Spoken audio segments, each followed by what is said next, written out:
شہباز شریف صاحب جا رہے ہیں ملنے کے لیے وفد کے ساتھ، جو باقی عرب ممالک کے وفود ہیں، اس میں کیا ہم اپنے فلسطینی بھائیوں کی جان بچانے میں کامیاب ہوں گے؟ یہ سوال ہے۔ شکریہ دادا صاحب۔ جو میں نے تمہید کانٹیکسٹ میں بات سر، یہ ہماری فتوحات کی 500 سال تو، لیکن اگر پاکستان بنا تو ابھی بھی ہم اسی دائرے میں گھوم رہے تھے کہ ہم دنیا کے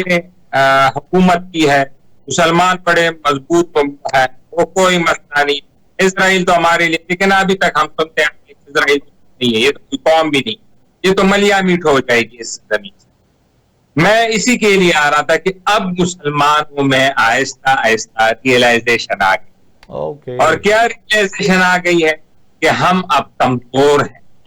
اب ہم طاقتور نہیں ہیں،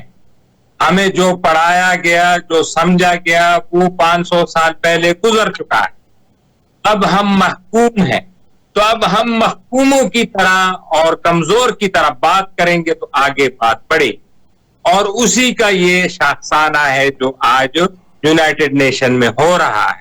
یعنی آپ دیکھیں کہ پہلے تو یہ بات ہی نہیں ہوتی تھی کہ اسرائیل کو تسلیم کیا جائے، اسرائیل ایک حقیقت، یہی پڑھایا جاتا تھا کہ اسرائیل کو تو کوئی قوم نہیں ہے، اسرائیل کی تو اپنی کوئی سرزمین نہیں ہے، بلکہ اسرائیل کا نام بھی نہیں لیتے تھے کہ یہ نہیں ہے فلسطین ملک ہے، حالانکہ فلسطین کوئی ملک نہیں تھا 70 سال سے، ملک اسرائیل ہی ہے، لیکن مسلمان یہ سمجھتے تھے کہ ملک بس فلسطین ہے اور اسرائیل تو کہیں مہاجر آئے ادھر بیٹھے۔ اب مجھے لگ رہا ہے مسلمان دنیا میں بالکل اس کی آ گئی ہے ریئلائزیشن، اور انہوں نے محسوس کر لیا ہے اب وہ ہم مسلمان نہیں ہے جو کسی دور میں تھے، جو فاتح اندلس تھے اور فاتح فلسطین تھے، اب ہم کمزور ہیں۔ تو اب کیا ہے جب کمزور ہیں کیا کرنا ہے؟ آپ ابھی آپ کو اسرائیل کو تو نمبر 1 تسلیم کر لینا ہے کہ یہ ملک، یہ اپنے ملک ہے، یہ ادھر رہیں گے، یہ ان کی بقا ہے، یہ ان کی زمین، ایک یہ تسلیم کریں۔ دوسرا یہ پھر اسرائیل سے کہیں گے کہ بھئی آپ کو تو ہم ملک مان رہے ہیں، آپ ہیں ملک، آپ اپنی جگہ پہ ہیں، اس کو کوئی جھٹلا نہیں سکتا، لیکن اس جو غزہ میں رہتے ہیں یا مغربی کنارے میں جو رہتے ہیں، ان کے لیے ایک علیحدہ ملک ان کی سرزمین پہ آپ بنا لیں، ان پہ ایک رحم کر لیں، ان کے لیے ایک چھوٹا سا، دیکھو غزہ تو آپ دیکھیں نا نقشے پہ وہ ڈاٹ ہے، نظر بھی نہیں آتا اوپر سے، تو اس میں آپ فلسطین کے لیے، تو یہ مسلمانوں کا، تمام مسلمان میرے خیال میں جب وہ UN ووٹنگ ہوئی وہ آپ نے دیکھی ہوگی کہ 100% مسلمان ملکوں نے اس قرارداد کو سپورٹ کیا ہے کہ 2 ریاستی حل کی طرف جایا جائے، یعنی فلسطین اور اسرائیل آپس میں مل بانٹ کے خوشی سے اور امن سے رہیں، نہ اسرائیل کو کوئی تھریٹ ہو نہ فلسطینیوں کو کوئی تھریٹ، یہ مسلمانوں نے ایگری کر لیا۔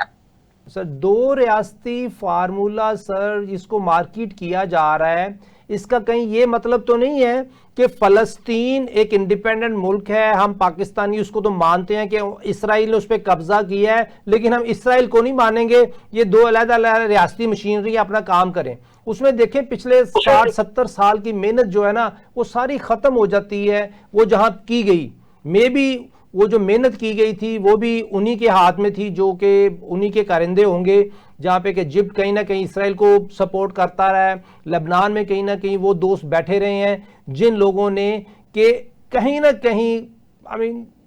غداری تو نہیں کہہ سکتا میں، کوئی ایسے کام کیے جو انکنسسٹنٹ تھے جس کی وجہ سے فلسطین کی آزادی پہ اثر پڑا۔ اب بھی جو یہ 2 ریاستی فارمولا ہے اس کو کھل کے کوئی نہیں کہہ رہا کہ جی ہم اسرائیل کو تسلیم کریں گے، یہی کہہ رہے ہیں 2 ریاستی فارمولے کے تحت ایٹ لیسٹ ہم فلسطینیوں کی جان تو بچائیں نا، کیونکہ دیکھیں موساد ہے یا حماس ہے،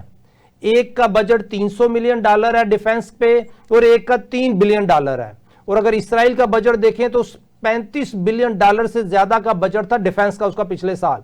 سر ڈیفنس کا بجٹ اور دوسرا بجٹ دیکھیں، سچویشن دیکھیں کہ ایک ایسے ہی ہے کہ ایک بکری ہے، چھوٹی سی بکری کا بچہ، دوسرا بھیڑیا ہے، تو اس سچویشن میں جان بچانی بہت ضروری ہے۔ جس طرح میں نے پہلے پریمبل میں کہا کہ حضرت خالد بن ولید رضی اللہ تعالیٰ عنہ کو سیف اللہ کا لقب حضور کریم صلی اللہ علیہ وسلم نے تب دیا تھا جب وہ مٹھی بھر